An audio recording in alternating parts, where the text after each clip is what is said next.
Today's video is brought to us by MagTech Ammunition. Whether I'm shooting rifle or pistol, if I'm on the range training, MagTech Ammunition is along for the ride. Hey guys, Daniel here with Gun Mag Warehouse. I've got John Correa. You may have seen him on his popular YouTube channel, Active Self-Protection. That's me. Right, where he tells you every time to cover your asp. John goes through fight videos where it could be unarmed, edged weapon, self-defense using a handgun, or offense using a handgun. He's got a pretty wide variety, but he analyzes these fights. I'm sure you've seen one of these out there because he's got about 70 viral videos by now, I think. Yeah, maybe? something like that that have really close. gone, 5 million views or more, probably 70 or 80. But I got a question for you. Yeah. Since you started watching all this video, Okay. and even what's on YouTube right now, what you've already produced, doesn't encompass all of this video that you've seen and analyzed and collected data on. About 15,000. What's impacted you the most? What have you really figured out that something that you need to change based on what you've been seeing? I think, man, there's so much, but if I had to say the biggest thing that changes people when I talk about it is how much our smartphone has changed the way that we interact with our world and how dangerous that can be. Because I just changed the way that I talk about this.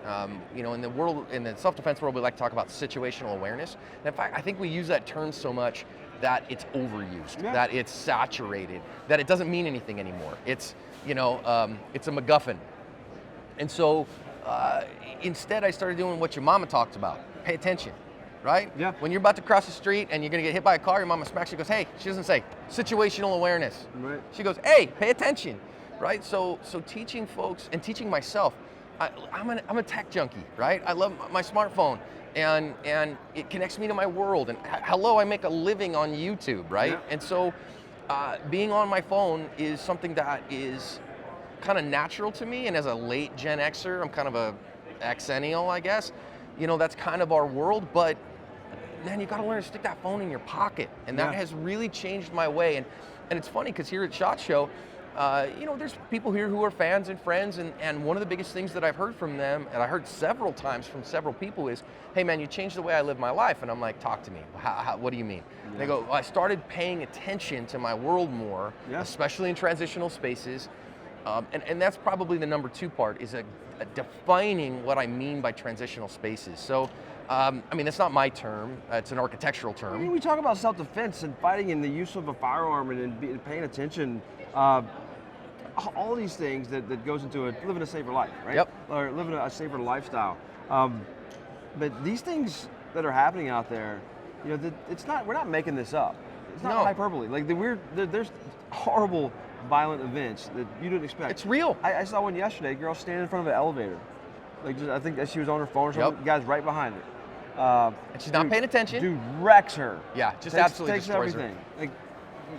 her. And you can't, as humans, we'd like to think, oh, this can't happen to me because I'm me, right? Bad things don't happen. That happens to other people somewhere else. Well, and so the big thing that I've seen there with paying attention is I don't know, I can't tell you because I'm not in his head why that guy attacked her, but I can guarantee you that the predator-prey interaction, he looks at her, looking at the phone, not paying attention, and many times those violent criminal actors say how disrespectful that she would just stand there and let me attack her, so I'm going to teach her a lesson. Yeah. And that's how they choose victims. So the biggest thing for me has been to learn to pay attention to my world, to see, not, I don't like, as much as I love chaos, the be polite, be professional, have a plan to kill everyone you meet. That's great when you're in Iraq and on patrol, not necessarily in CONUS, but to say pay attention to your world, to see, is everything as it should be? Is everyone doing what I would expect someone in this environment to do? And wait, why is that guy looking at me when he shouldn't be, when I shouldn't be interesting to him? Or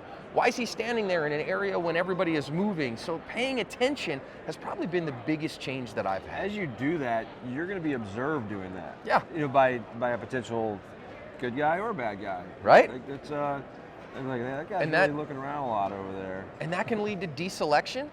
And so you stay away from an encounter and you didn't even do anything, and yet you maybe saved your own life just by paying attention to your world. And that's even more than just getting attacked by a mugger, but not getting run over by a car or not falling into a hole, and those kind of things. So it's a simple but true. A system that I have for, and I won't go into detail about it, for the search and assess after an engagement, the immediate post engagement. So we always, people, I get quite asked all the time if there's a video out there like, why are you looking around? I'm like, well, I'm doing a system, right? Like, Right. I'm not just looking around to look cool on the internet. I'm thinking a few different things. Stole this from back in the day when I used to do some cool stuff like in another life.